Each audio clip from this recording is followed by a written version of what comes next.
सम्राट अशोक नावाचा सम्राट आला, त्याने 84,000 बौद्ध विहार बांधले, 84,000 बौद्ध विहार स्तूप बांधले, भारतामध्ये जगामध्ये बौद्ध धर्माचा प्रचार आणि प्रसार केला। आज सम्राट अशोकाने बांधलेले 84,000 बौद्ध विहार दिसून येत नाही। त्याचे कारण आपल्या सर्वच्या सर्व धार्मिक स्थळाचं ब्राह्मणीकरण झालं। सर्वच्या सर्व आपल्या धार्मिक स्थळाचं ब्राह्मणीकरण झालं। टप्प्याटप्प्याने आपले बौद्ध विहार हे ब्राह्मणीकरण झाल्यामुळे ते वेगळ्या याच्यामध्ये बदल झाला। जे मौर्य साम्राज्य जे भारतात आलं, सम्राट अशोक जो सम्राट झाला, हा जो सम्राट मौर्य साम्राज्याचं जे शासन आलं, ते शासन तथागत सिद्धार्थ गौतम बुद्ध यांनी केलेली सामाजिक व धार्मिक क्रांती, त्याचे परिणाम मौर्य साम्राज्य उभं राहिलं असं डॉक्टर बाबासाहेब आंबेडकर आपल्या साहित्यामध्ये लिहितात। सामाजिक व धार्मिक क्रांती नंतरच राजकीय क्रांती होते, हे उदाहरण डॉक्टर बाबासाहेब आंबेडकरांनी समजून सांगण्यासाठी महाराष्ट्रातलं एक उदाहरण सांगितलं।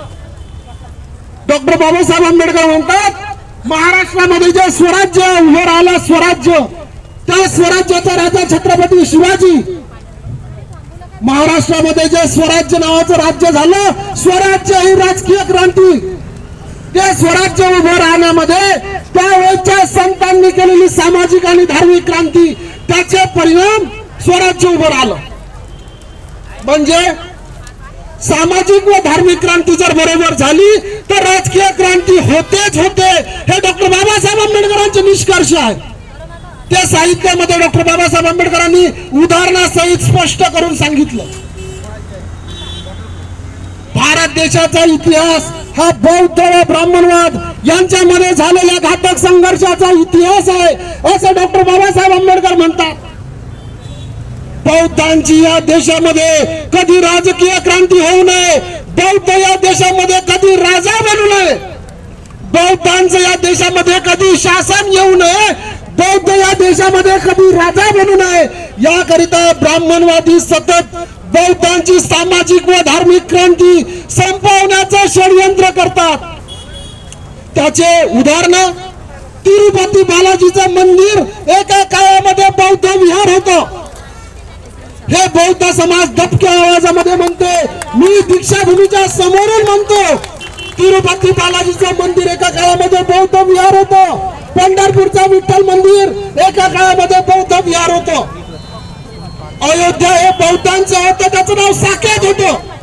हा इतिहास आहे। आपल्या सर्वच्या सर्व धार्मिक स्थळाचं ब्राह्मणीकरण झालं। टप्प्याटप्प्याने आपले धार्मिक स्थळ हे ब्राह्मणांच्या ताब्यामध्ये गेले। बौद्ध गया बौद्धांचं, आवाज येत नाही का? बौद्ध गया बौद्धांचं, हे बौद्ध गया सुद्धा ब्राह्मणांच्या ताब्यामध्ये आहे, ते कायदेशीरपणे आहे। बौद्ध गयासाठी एक कायदा आहे, त्या कायद्याचे नाव दी बौद्ध गया टेम्पल ऍक्ट 1949 आहे। त्याचाही कायदा माझ्या सोबत आहे, कोणालाही वाटलं वाचावं कधी या वाचून घ्या। या कायद्यामध्ये कलम 3 ब्रॅकेटमध्ये 2 महाबोधी महाविहार बौद्ध गया याची व्यवस्थापन समिती कशी राहील हे लिहिलंय। त्यामध्ये लिहिलं, महाबोधी महाविहाराची व्यवस्थापन समिती 9 लोकांची राहील। या 9 लोकांमध्ये 4 बौद्ध राहील, 4 महंत राहील, महंत म्हणजे स्पेशल ब्राह्मण, आणि जिल्ह्याचा कलेक्टर हा या व्यवस्थापन समितीचा अध्यक्ष राहील। अशी ही 9 लोकांची समिती राहील। बौद्ध गयामध्ये फक्त आणि फक्त ब्राह्मण कलेक्टर येते। जर समजा चुकून जर हिंदू सोडून ब्राह्मण सोडून जर दुसरा कलेक्टर आला तर कायद्यामध्ये पुन्हा लिहून ठेवलं की समितीचा अध्यक्ष फक्त आणि फक्त हिंदूच राहील। बौद्ध गया या नावातच बौद्ध शब्द आहे, तरीही बौद्ध गया हे ब्राह्मणांच्या ताब्यामध्ये आहे। आपल्यासाठी हे शर्मेची गोष्ट आहे, आपण नागपूरच्या दीक्षाभूमीवरून बोलत आहोत। हे बौद्धांसाठी अत्यंत शर्मेची आणि लाजिरवाणी गोष्ट आहे। धार्मिक स्थळ बौद्धांचं आणि ताबा हा ब्राह्मणांचा, लाज वाटली पाहिजे तुम्हाला आणि मला। मला जास्त लाज वाटली म्हणून मी गावागावात माझी लाज घेऊन फिरत चाललो. तुम्हालाही वाटली पाहिजे. आपली बौद्ध गया, आपली अस्मिता आज ते ब्राह्मणांच्या ताब्यामध्ये आहे. ब्राह्मणांच्या ताब्यात गेल्यावर काय झालं? तिथं सर्वच्या सर्व धार्मिक कर्मकांड नाकारून आपण नागपूरच्या दीक्षाभूमीवरून बौद्ध झालो. आज तेच सर्वच्या सर्व कर्मकांड त्या महाबोधी महाविहार बौद्ध गयेमधून चालू आहे. सर्वच्या सर्व. मी ब्राह्मणांच्या हातून कोणतेही क्रियाकर्म करून घेणार नाही. हे बौद्ध बनताना आपण बोलून बौद्ध झालो. मी कोणतेही क्रियाकर्म ब्राह्मणांच्या हातून करून घेणार नाही. महाबोधी महाविहार बौद्ध गयेमध्ये ब्राह्मण आले. सर्वच्या सर्व कर्मकांड महाबोधी महाविहार बौद्ध गयेमधून चालू आहे. बौद्ध धर्माच्या विरुद्ध आणि विसंगत कोणतेच आचरण करणार नाही हे बोलून बौद्ध झालो. सर्वच्या सर्व कर्मकांड बौद्ध धर्माच्या विरुद्ध आणि विसंगत आचरण महाबोधी महाविहार बौद्ध गयेमधून चालू आहे. आपण श्राद्ध पक्ष करणार नाही, मी पिंडदान करणार नाही हे बोलून बौद्ध झालो. महाबोधी महाविहार बौद्ध गयेमध्ये ब्राह्मण सर्वच्या सर्व कर्मकांड करून देते. श्राद्ध पक्ष आणि पिंडदान कायदेशीरपणे करून देते. सर्वच्या सर्व काम बौद्ध धर्माच्या विरुद्ध आणि विसंगत होत आहे. म्हणून आपण या जागेवरून आता काही ऐतिहासिक निर्णय घेणार आहोत. भारतामध्ये महाबोधी महाविहार मुक्ती आंदोलन नावाचं एक आंदोलन सुरू झालं होतं. हे सर्व बौद्धांना माहित आहे. 14 ऑक्टोबर 1992 ला दिल्लीच्या बोट क्लब मैदानावर 14 ऑक्टोबर 1992 ला दिल्लीच्या बोट क्लब मैदानावर भंते सुराई ससाई यांच्या नेतृत्वामध्ये महाबोधी महाविहार मुक्ती आंदोलनाचं आंदोलन झालं. महाबोधी महाविहार मुक्ती आंदोलनाचं आंदोलन झालं. 3 लाखापेक्षा जास्त बौद्ध समाज देशभरामधला दिल्लीच्या बोट क्लब मैदानावर एकत्र आला आणि तिथून म्हटलं महाबोधी महाविहार हे बौद्धांचा आहे. महाबोधी महाविहार हे बौद्धांचा आहे, ते बौद्धांना मिळालं पाहिजे यासाठी हे आंदोलन होतं. आंदोलन चाललं आणि आंदोलन थांबलं. भंते सुराई ससाई यांच्या नेतृत्वामध्ये जे आंदोलन सुरू झालं ते आंदोलन थांबलं. का थांबलं? कुणाला सांगितलं नाही. आंदोलन सुरू झालं हे सांगितलं, काम केलं हे सांगितलं, सर्व सांगितलं. आंदोलन का बरं थांबवलं सांगितलं नाही. आंदोलन मात्र थांबलं. भंते सुराई ससाई केंद्रीय अल्पसंख्याक आयोगावर गेले. भंते सुराई ससाई केंद्रीय अल्पसंख्याक आयोगावर गेले. भंते सुराई ससाई लाल दिव्याच्या गाडीनं फिरायला लागले अशी माहिती आहे. आंदोलनाचं काय झालं सांगितलं नाही. भंते सुराई ससाई लाल दिव्याच्या गाडीनं फिरायला लागले. भंते सुराई ससाई यांनी सुप्रीम कोर्टामध्ये एक केस दाखल केली महाबोधी महाविहार मुक्ती आंदोलनाच्या संदर्भामध्ये. भंते सुराई ससाई यांनी केस दाखल केली. या केस मध्ये भंते सुराई ससाई यांचे वकील पांडे, भंते सुराई ससाई यांचे वकील सन 2012 मध्ये केस दाखल केली. सन 2012 पासून तर सन 2024 पर्यंत सुप्रीम कोर्टामध्ये फक्त 8 तारखा झाल्या. याच गतीनं जर काम चालू राहिलं तर महाबोधी महाविहार मुक्त होण्याचे काही चान्सेस मला दिसत नाही. कारण मला असं माहित पडलं की भंते सुराई ससाई यांचं वय 93 वर्ष आहे. ते सहारा घेऊन चालते. माणसाचं आयुष्य मर्यादित आहे. 93 वर्षाचे व्यक्ती आणखी किती वर्ष जगू शकते याचा अंदाज तुम्हीच काढा. म्हणजे भंते सुराई ससाई यांच्या हयातीमध्ये महाबोधी महाविहार मुक्ती आंदोलन होण्याचे मला काही चान्स दिसत नाही. मार करतो तो दीक्षाभूमी स्मारक समितीला मेल पाठवला आणि दीक्षाभूमी स्मारक समितीला म्हटलं डॉक्टर बाबासाहेब आंबेडकर म्हणतात भारत देशाचा इतिहास हा बौद्ध व ब्राह्मणवाद्यांच्या मध्ये झालेल्या घातक संघर्षाचा इतिहास आहे.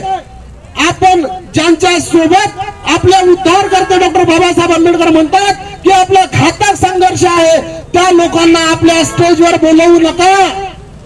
हे मी दीक्षाभूमी स्मारक समितीला सन 2023 मध्ये म्हटलं, लिखित, तरीही सन 2023 मध्ये सन पाचला भरतो जा सर्व प्लीज सहकार्य करा थोडं बाजूला. सन 2023 मध्ये तरीही स्मारक समितीने नितीन गडकरी आणि देवेंद्र फडणवीस सारख्या ब्राह्मणवाद्यांना आपल्या स्टेजवर बोलावलं. मी संस्थेचे जे तथाकथित म्हणजे आहे का नाही तर मला माहित नाही, तथाकथित सचिव डॉक्टर राजेंद्र गवई यांना मी फोन केला आणि त्यांना म्हटलं, डॉक्टर बाबासाहेब आंबेडकर जर म्हणतात की भारत देशाचा इतिहास हा बौद्ध व ब्राह्मणवाद यांच्यामध्ये झालेल्या घातक संघर्षाचा इतिहास आहे, तर आपण आपल्या स्टेजवर धम्मचक्र प्रवर्तन दिनाच्या कार्यक्रमामध्ये त्या ब्राह्मणवाद्यांना का बोलवतो, हा प्रश्न मी तेव्हा उपस्थित केला. त्यांच्यासोबत बोललो, डॉक्टर राजेंद्र गवई सोबत बोललो. त्यावर डॉक्टर राजेंद्र गवई आणि माझा बराच संवाद झाला. आमच्या संवादामधला सार सांगतो, कन्क्लुजन एका वाक्यामध्ये. राजेंद्र गवई म्हणाले, ते आपल्याला पैसे देतात म्हणून आपण त्यांना बोलवतो. हा डॉक्टर राजेंद्र गवईचा उडता म्हणजे सार आहे तुमच्या पूर्ण संभाषणाचा. मी त्यावर डॉक्टर राजेंद्र गवई यांना बोललो, महाराष्ट्रामध्ये सन 2011च्या जनगणनेनुसार बौद्धांची लोकसंख्या कमीत कमी 80 लाखाच्या घरात आहे. हे मी बोललो. तुम्ही बौद्ध समाजाला कधी आम्हाला पैशाची गरज आहे असं कधी म्हटलं का? आम्हाला पैशाची गरज आहे, तुम्ही आम्हाला पैसे द्या असं कधी म्हटलं का? तर त्यावर ते निरुत्तर झाले. त्यांना कसंही करून दीक्षाभूमीच्या धम्मचक्र प्रवर्तन दिनाच्या कार्यक्रमामध्ये त्यांना बोलवायचंच आहे, कसंही करून, आणि ब्राह्मणांनाही यायचंच आहे. कारण बौद्धांची सामाजिक व धार्मिक क्रांती होऊ नये. बौद्ध या देशामध्ये कधी ब्राह्मणांचे मजबूत प्रतिस्पर्धी बनू नये याकरिता ब्राह्मणांनाही इथे यायचंच आहे. दोघांची सारखीच गरज आहे. यांना बोलवल्याशिवाय जमत नाही, त्यांना आल्याशिवाय, म्हणून एकमेकाच्या गरजा पूर्ण करायला येते. मी सर्वांनी शांत बसा. दीक्षाभूमी स्मारकामध्ये खूप साऱ्या समस्या. मी 2023 मधली एक गोष्ट सांगतो. मी गावागावामध्ये सांगितलं, आता तुमच्या समोर सांगतो. माझा समाज आहे, मी माझ्या समाजाला सांगतो, या दीक्षाभूमीच्या स्मारकामध्ये जे स्मारक आपल्या पाठीमागे उभं आहे, आपली ऊर्जा भूमी, आपली क्रांतीभूमी. या ऊर्जा भूमी क्रांतीभूमीमध्ये पावसाळ्यात 4-4 बोटे पाणी येते. मी मागच्या 2023 ला या स्मारकातून रडत बाहेर आलो. स्मारकामधलं पाणी पाहायला काय चालू लागलं, रडत या स्मारकामधून आलो. वर्धेमध्ये संस्थेचे सदस्य डॉक्टर प्रदीप आगलावे वर्धेमध्ये आले, भंते सुराई ससाई वर्धेमध्ये आले 26 नोव्हेंबर 2023 ला. त्यांना जाहीरपणे पत्रक दिले दीक्षाभूमी स्मारक बचाव आंदोलनाचं. आमची भूमिका त्यांना सांगितली. संस्थेचे अध्यक्ष भंते सुराई ससाई हे काही शब्द बोलले नाही पत्रकावरती. डॉक्टर प्रदीप आगलावे यांना पत्रक दिलं, चर्चा केली, उडवाउडवीचे उत्तर दिले. डॉक्टर प्रदीप आगलावे यांना मी वर्धेच्या रेस्ट हाऊस मध्ये विचारलं, सर तुम्हाला दीक्षाभूमी या शब्दाचा का त्रास होता, तुम्ही दीक्षाभूमी हा शब्द का कमी केला? दीक्षाभूमी स्मारक समितीचे सदस्य आता बोर्ड लागून आहे, बोर्ड पाहून घ्या. मी गावोगाव सांगून आलो, दीक्षाभूमी समोर बोर्ड लागलेला आहे, निळ्या रंगाचा बोर्ड आहे, पांढऱ्या अक्षराने लिहून आहे. आता जाता पाहून घ्या, प्रदीप आगलावे नाव लिहिलंय. याच प्रदीप आगलावेनं म्हटलं, दीक्षाभूमी स्मारक समितीच्या संविधानामध्ये दीक्षाभूमी हा कधी शब्दच नव्हता. मी त्यांना पुरावा दाखवला. तिथंच डॉक्टर बाबासाहेब आंबेडकरांचे मोठे नातू 2 नंबरचे भीमराव आंबेडकर यांच्या उपस्थितीमध्ये पुरावा दाखवला. डॉक्टर प्रदीप आगलावे एकही शब्द बोलले नाही, निरुत्तर झाले आणि आता पाठीमागे चुगल्या करत फिरते. मी पुरावे घेऊन आलो. मी जाहीर